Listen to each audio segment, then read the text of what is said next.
ಸಪ್ತಶ್ರೀ ಸಮರ್ಪಣಾ YouTube channel ಅರ್ಪಿಸುವ ಮಂಕುತಿಮ್ಮನ ಸೋದರ ಮುದ್ದು ರಾಮನ ಮುಗ್ಧ ಮನಸ್ಸು. ಕಡಲ ಕರೆ ಕಣವು ನೀ ಮುದ್ದು ರಾಮ. ಮುದ್ದುರಾಮನ ಮುಗ್ಧ ಮನಸ್ಸು 16ನೆಯ ಸಂಚಿಕೆಗೆ ಸ್ವಾಗತವನ್ನು ಕೊಡ್ತಾ ಇದ್ದೀನಿ. ಪ್ರಪಂಚದಲ್ಲಿ ನೀವು ಯಾರನ್ನಾರು ಕೇಳಿ ಯಾವುದ್ರ ಬಗ್ಗೆ ಭಯ ಅಂತಂದರೆ ಪ್ರಾಣಿಗಳ ಬಗ್ಗೆ ಆಗಲಿ ಬೆಂಕಿಯ ಬಗ್ಗೆ ಆಗಲಿ ಖಂಡಿತ ಹೇಳೋದಿಲ್ಲ. ಆದರೆ ಎಲ್ಲರೂ ಭಯ ಪಡೋದು ಸಾವಿನ ಬಗ್ಗೆ. ಅದಕ್ಕೆ ಕವಿ ಶಿವಪ್ಪನವರು ಅದನ್ನೇ ತಗೊಂಡಿದ್ದಾರೆ ತಮ್ಮ ಚೌಪದಿಯಲ್ಲಿ. ಹುಟ್ಟು ಸಾವಿನ ಬಗ್ಗೆ ಯಾಕೆ ಇಷ್ಟೊಂದು ಭಯ ಪಡ್ತಾ ಇದ್ದೀರಾ?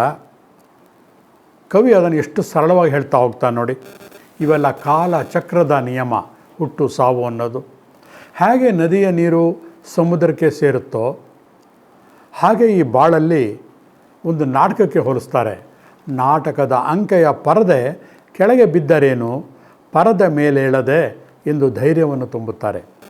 ಸರಳವಾಗಿ ಹುಟ್ಟು ಸಾವಿನ ಬಗ್ಗೆ ಹೇಳಿ ನಾವು ಪ್ರಕೃತಿಯಲ್ಲಿಯ ಪ್ರೇಕ್ಷಕರು ಅಷ್ಟೇ, ಅದಕ್ಕಾಗಿ ಮೊರಗಬೇಕಿಲ್ಲ. ಜನನ ಮರಣ ಅದರ ಪಾಡಿಗೆ ಅವು ಸಾಗುತ್ತದೆ ಎಂದು ಆಧ್ಯಾತ್ಮಕದ ಒಳ ತಿರುಳನ್ನು ನಮಗೆ ತಿಳಿ ಹೇಳ್ತಾರೆ.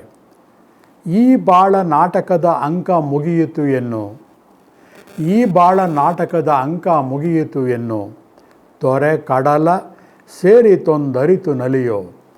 ಅವು ಹರಿತಿರುವಂತಹ ನದಿ ಸಮುದ್ರವನ್ನು ಸೇರಿತು ಅಂತ ಸಂತೋಷಪಡು. ತೆರೆ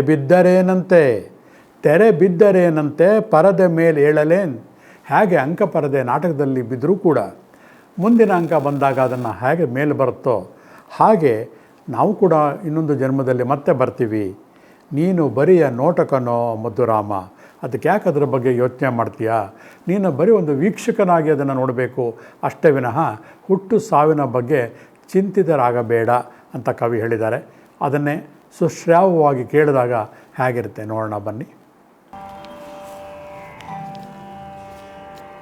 ಬಾಳ ನಾಟಕದ ಅಂಕ ಮುಗಿಯಿತು ಎನ್ನ, ತೊರೆ ಕಡಲ ಸೇರಿತೆಂದರಿತು ನಲಿಯೋ.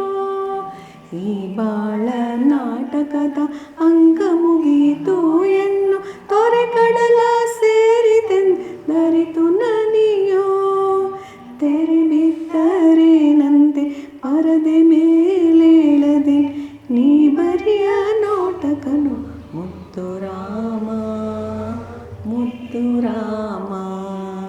ತೆರೆ ಬಿದ್ದರೇನಂತೆ ಪರದೆ ಮೇಲೇಳದೆ, ನೀ ಬರಿಯ ನೋಟಕನು ಮುದ್ದು ರಾಮ, ಮುದ್ದು ರಾಮ, ಮುದ್ದು ರಾಮ, ಮುದ್ದು ರಾಮ.